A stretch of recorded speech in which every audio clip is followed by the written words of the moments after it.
Good evening, everybody. My name is Sarah. I'm the Real Simple Mama, and this video is sort of about chickens and it's sort of about plants. Mostly about plants, I guess. So what I wanted to show you as I walk unsteadily up here is some ideas for chicken landscaping. And what I'm meaning is if you have a chicken coop and a chicken yard, but you don't want it to look like a barren dirt wasteland because your chickens eat everything. Oh, I hear a cardinal. What can you do to add some greenery to it that's not going to be, I buy the plants and then I put them in there and the chickens eat the plants and there goes 20 bucks. And plus, putting things in the ground takes time and energy. And of course, making sure that your chickens are safe. So I'm going to give you a whole bunch of strategies, honestly, starting with either the ones that I can't really show you because I don't have, or just because it's a general concept. So the goal for this video is to give you some ideas on how to make it, again, give some green, give some color to your chicken run or even your chicken coop. So the number one thing that I need to remind you of before we go any further is that your chickens do not need greens in order to survive. And I've done videos before on different kinds of chicken food where I compare like what the pellets look like versus what the crumble looks like and all of that stuff. So don't feel like you are a bad chicken parent if you don't give them fresh greens every single day. They don't need that. Everything that they need in order to survive and be happy is in their layer food. And remember, if you have chicks before they are fully feathered, then you need to be on grower food, and that's just a food that has a higher amount of protein because your birds are still growing up, right? Once they are fully feathered, and that just depends on the breed, on how many weeks that takes. But basically, once they are fully feathered, they can control their own body temperature. Their body is not going to grow anymore. They are basically their adult size, right? Then you move to the layer food. Not layer as in onions have layers if you're a Shrek fan, but layers as in they are of egg laying age, okay? So don't freak out that, if your chicken run looks like this indefinitely, it's totally fine. Chickens go through all winter being out in feet of snow, and as long as they've got their food that is available to them 24/7, that's all they need. They don't need any more, okay? Now, I did some videos, a year or 2 years ago about some plants that I was putting in the ground in the chicken run, and it didn't work out so well. And the problem that you're going to face if you put plants in the ground in the run is that one of two things will usually happen. If it's a plant that they want to eat, the chickens will eat the plant. Even if it's not a plant that they want to eat, like we'll take my magnolia tree, that's Mag right there. He has a little gem magnolia.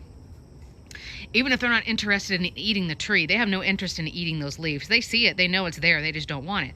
They want to play in the fresh dirt, because I have loosened up that dirt. I made a gigantic hole, and we were singing, my kids and I made up a song called Chicken in the Hole and I Don't Care, because we were trying to dig this gigantic tree hole, and I would stop with the shovel for like a split second and bloop, I had like 2 chickens in the ground. But they want to play in the dirt. And so it's like, well, I want to give you plants. I want this to look nice. I don't want it to look, just like a big like dirt mound in the back of my yard, but what am I going to do? So remember, they don't need any other vegetation as long as they have their food available to them all day, every day, and water. Remember, they have to have water. Then you're good on that front. So don't feel like you have to do anything to provide nutrition, okay? The next 2 things I'm going to talk about are things I cannot demonstrate to you yet. Okay, the first one is if you have any kind of covered zone, whether it's a coop that has like a flat side to it, or if you have them in like a kennel or a covered kind of run where you've got a flat surface, you can put a garden bed on that. I've seen it done different ways, and you can go look on Pinterest and fall through that rabbit hole of like, looking at chicken coop designs for like 3 hours. That's what I do on Friday nights, but that's just me. The problem is that if you're going to do that, and I would love to do it if it had worked out with this coop setup and it didn't, but in concept, I think it's really smart. Here's just a couple things to be aware of. Basically, what I'm talking about is you've got an area where the chickens could be down underneath on the first floor, if you will, but then up above, you've used that space. Instead of it being just a roof, you've made it like a roof garden. Now, I know you could technically even do it on an angle, but this is a coop kit, and I'm not going to bother with that. So there's a couple things to think about. The bottom of the garden, which is also the ceiling for the chickens, you could make that something like hardware cloth where maybe some roots could come through and things like that. I personally would not do that. If you're going to do that, I would just make it a solid bottom with maybe just some drilled holes for water drainage. But you do want to think about, like basically what I just mentioned, make sure that that cannot flood or just have water sitting in it, because the wood underneath will rot and then your roots in it will rot. And the other concern is that you don't want your chickens to be able to jump up on that and, number one, eat everything that you've got in there, because again, it's like, you know, I did all of this work and all of this effort and you ate it all in like 12 minutes. Thanks. But the other thing is you don't want them to be able to hop into that and then parkour and go up over your fence. Okay, that would be a problem. So I would recommend not doing that.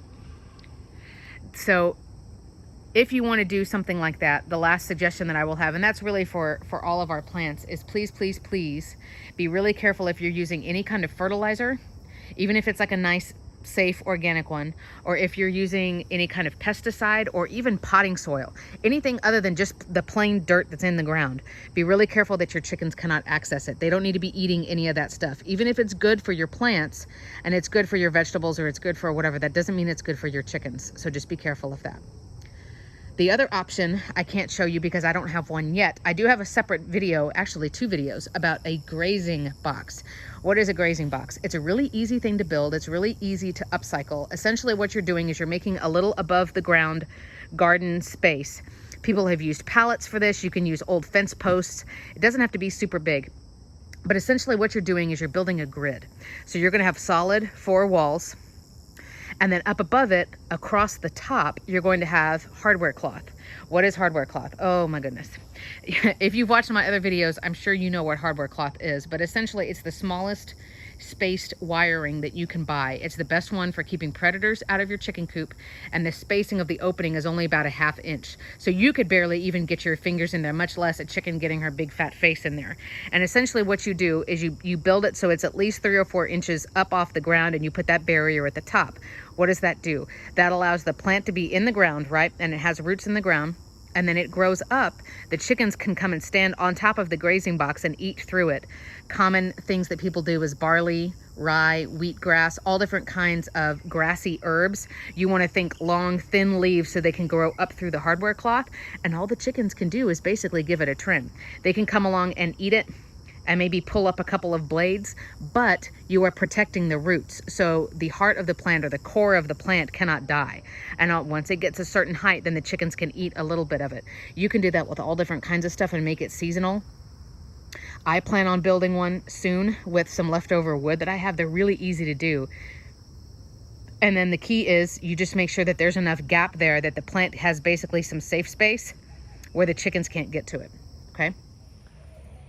So what I'm planning on doing is making sort of a symmetrical situation here with more perennials, yay, and sort of going like the Santa Fe, like agave, you know, type of landscaping that I've never done before. There's another purple heart that I'm going to put on that side, and he can take up that whole zone going that way. But my key here is for the chickens and for me, just, you know, time-wise and money-wise, just being as efficient as possible. I like using perennials, so it's not going to be a lot of like little flowers like daisies and zinnias and you know, that kind of stuff, because those things are good for one season and then they die. These are plants that are going to, like I said, grow and come back bigger year after year. And even if they die down almost to the ground, like I know this is Esperanza and there's another one here on the other side, they die down and they look terrible, you know, as it goes into winter. And you really are supposed to just basically trim them up a couple inches off the ground, so you just have like this little, you know, mini bunch of sticks sticking out of the ground, but leave them be, because they'll come back year after year. So I'm planting them now as early as I can so that they have as long as possible before the heat of the summer, to where they get, like we've been talking about, giving them a little bit of a head start. But as they spread, and they all will spread, as they spread, if they head back towards the chickens a little bit, the chickens can just trim them up. So I'm going to have, like I said, a symmetrical setup. So we've got the purple heart over there. This is a knocked over tropical milkweed. I'm doing an entire video about the life cycle of monarchs and how you can have monarchs at home. And let me see if I can show you really quick. We actually had a storm this morning, so I apologize. A lot of my plants got blown over. Oh my gosh, I already have one. Right in the center of that flower head. That's a Monarch Caterpillar. I can't believe he hatched already. And if you care, I just happened to see one, so I'll show you. Oop. That singular white dot right there in the center of my shot, I apologize, it's not focusing better. That's a Monarch egg. And she will lay just one egg at a time. On the same plant, she'll lay a lot, but she won't lay a whole line of eggs because these caterpillars eat voraciously for like 2 weeks. And if she laid a whole bunch right next to each other, then they wouldn't have enough food and most of them would starve. So she flies around, laying just one at a time. I can't believe I already have one. That's awesome. But be looking for, oh, is that another egg right there? No. But be looking for my Monarch video. Yay, that's fascinating. So that is called a tropical milkweed, another perennial. It grows like that. It can grow pretty tall and it will spread year after year, which is good because monarchs lay eggs in 3 different cycles. So Esperanza is one of my favorite pollinator plants. It's a gorgeous perennial. I bought one this is going to be a yellow bloom, which is the Texas star Esperanza. And then that one, you can see these blooms, these orange blooms in here, or this other one. I have really good luck with Esperanza. I don't even remember how many I own now. I have at least 5 on my property, and I love them because they're a bright bloom. Pollinators love them. They're one of the favorites for bees and hummingbirds in my area, and they're just like, it's just a really chill plant. Like, you put it in the ground, you don't have to water it every day, and it's like, all right, cool. Here I go. In the middle, I'm going to be dealing with some outdoor succulents. These are the first outdoor succulents I've ever had. And look, the sedum is blooming. But the huge one is called a sedum, and then these are just 3 other types of, oh, just kidding, 1, 2, 3 other types of succulents that are good for outdoor. They're great because, again, they don't need water very often at all. They like to be dry. Like, let me get completely dry for a while before you water me again. So that's nice. As Blue, I mean, she looks like she's like eating a pile of rocks. Blue, come on, you're embarrassing me. But I have never had these outside, but as I've been running in this new neighborhood, you know, and kind of getting landscaping ideas, you know, and you run by your neighbor's house and you're like, ooh, that's cute, I want that. Or, wow, I wonder what that plant is. Or, ooh, they need to mow, you know, or whatever. I keep seeing people having succulents outside. And I thought about planting these in the chicken run when we first moved, but different people were telling me, no, your chickens will eat that down to nothing. So I'm going to have that one as the center point right there. And then have a little one, a little one, and a little one in a little symmetrical shape there with this point. But, you know, if the chickens were to get out or something like that, you know, they can eat it. And the number one thing is it's not poisonous to them. I don't really want it to be a waste of my money, but it would be okay. So this is the main goal right now, is for me to plant things, and I guess it sounds kind of mean, that's like just out of their reach. But if they were to get a little bit of it, it's okay. In those hanging baskets, this one is Marigolds, which those are an annual, which means they will live for 1 season and then they will die. You may get seeds from the babies, you know, coming back in that same pot year after year. That's happening with me right now in morning glories. I have random morning glories popping up in all of these pots that I've, you know, reused or repurposed. Marigolds and mums, that other like bushy thing that I showed you over there, those are great for chickens. They're one of chickens' favorite plants to eat. They're also a good pollinator plant, like they attract the good guys basically to your garden. This other plant that's, I think he had 1 bloom on it, it's called a dianthus. So just, you know, just flowers that hopefully will provide some color and some interest there in this barren chicken wasteland. The other thing I'm thinking about doing, and I know some of you guys are anxious to see what survives in here, because I have this weird little border that goes all the way along there. I may plant stuff in there, I don't know, or maybe right outside the border. This is kind of more just, you know, because I'm always thinking about like my next plant fix. But, you know, we'll see. I'd like to have some more herbs around here also, either in pots or in the ground. A lot of herbs like peppermint and rosemary, you can also theoretically propagate, meaning you take a healthy sprig and you clip it way down at a node or like down by the base of the plant and stick it in the soil.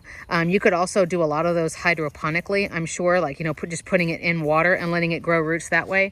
But for me, if a plant started outside, I like to tend to just keep it outside. It's a lot easier for me than, you know, this plant's been living outside, but now I'm going to take a cutting and I'm going in and I'm dealing with water.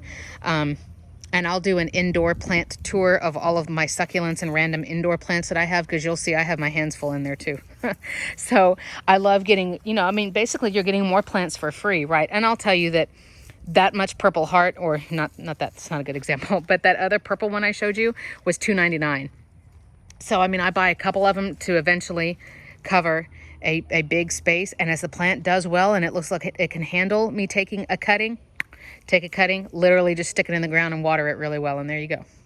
And that's a good sign that your plants are doing well. If they're blooming, if they're spreading, if you're able to take cuttings like that and spread them, or like give them to a friend, put them in a pot, go put them in another part of your yard. That's all signs that your plants are happy, that you're doing something right. So those were all my random ideas and selections so far for the chicken landscaping. Like I said, I would love to have herbs. What I may end up doing is like putting some herbs in those baskets instead and having something like that. The other benefit for herbs is I think of a couple of things here in closing. Herbs, a lot of them are natural fly repellents or mosquito repellents because they don't like the smell, particularly if you have any variation of lavender, any variation of mint, or anything lemon, like a lemon balm or lemongrass, or to an extent rosemary. But it's just some of the more dust bathing, some of the more aromatic herbs are just a natural fly repellent or mosquito repellent because they don't like the smell. I've also read that it can repel spiders and ants, but those guys don't ever really bother me. I actually like spiders. But just having those plants around and being out in the sunlight and in the warmth, they will naturally emit their smell. And if you haven't ever played with those herbs, I mean, you can. Most herbs do love full sun. So I actually don't like trying to grow herbs in my house. I like them being outside in the sunny spot. So most of my herbs actually got moved over there because that's the sunniest part of the yard. They don't ever get any shade from anybody. I just took some cuttings and put them in the ground and kind of barricaded them from the chickens for a little while just to see what they would do. And if the chickens eat any of those herbs, it's not going to hurt them. And as far as chickens, I'll address this also. I've heard Gracie looks so ridiculous digging out of that pool. Are your chickens' eggs going to change depending on what they eat? Yes and no. If you feed them the same thing every day, for example, if you gave them fresh raw garlic every single day, you might notice a slight change in the taste of their egg. But if it's something that they just get every once in a while, you know, if it's just by chance or it's not something that they get every single day, then no. Like I said, if you gave them something really strong, chickens aren't supposed to have onions anyway. But if you give them like fresh raw garlic, they don't really have a sense of taste hardly at all, which is why they can also eat like capsaicin, which is the chemical that gives us a sense of spiciness. They can eat it and be like, yeah, all right, whatever. And it burns out all of the parasites or worms that they may have in their intestines, but they don't taste it. But I wouldn't worry about any of this stuff affecting the taste of their eggs unless you feel like maybe they're just eating the same thing obsessively every day. But otherwise, don't worry about that either. So you've got herb options, you've got really easy propagating options. But if you're like me, like I love plants and I love digging in the ground. And of course I love my girls. So my number one priority is, yeah, I want it to look nice out here. I'd like to not spend a ton of money, but the number one thing is it safe for my chickens or not? So in no means was this an exhaustive list or is this every idea, but again, be thinking about what's safe for your chickens.